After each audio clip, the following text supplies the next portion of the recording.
बिस्मिल्लाहिर्रहमानिर्रहीम। अस्सलाम वालेकुम रहमतुल्लाहि व बरकातुहू। सवाल भेजने वाले हैं हसनैन कादरी मुल्तान से। सवाल पूछते हैं, कहते हैं कि जो अद्वियात में कैप्सूल इस्तेमाल होते हैं ये मुर्दार जानवर की हड्डियों और खाल से तैयार किए जाते हैं, क्या इसका खाना शरई तौर पर जायज़ है?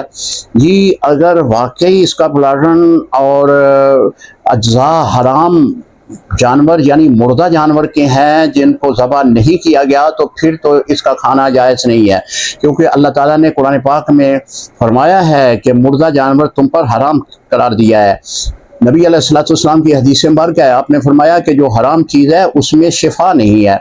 तो अगर आपको इस बात का मुकम्मल यकीन है कि ये मुर्दा जानवर से ही तैयार किया जा रहा है, यानी उसकी हड्डियों से या उसकी खाल से, तो फिर ये खाना शरई तौर पर जायज़ नहीं है।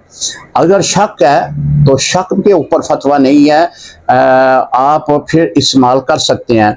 अगर आपको पता है कि ये हराम अज्जा से ही बना है, यानी जिस तरह के आपका सवाल है कि हराम जानवर की हड्डियों से तैयार किया जाता है, अगर आपको इसका मुकम्मल यकीन है और कोई भी मेडिसिन आप पे असर नहीं कर रही सिवाय इस कैप्सूल के, आपकी जान तब बच रही है कि आप ये कैप्सूल इस्तेमाल करें जो इस अज्जा से बना हुआ है, तो शरीयत ने इजाज़त दी है कि अपनी जान बचाने के लिए आप ऐसे कैप्सूल इस्तेमाल कर सकते हैं।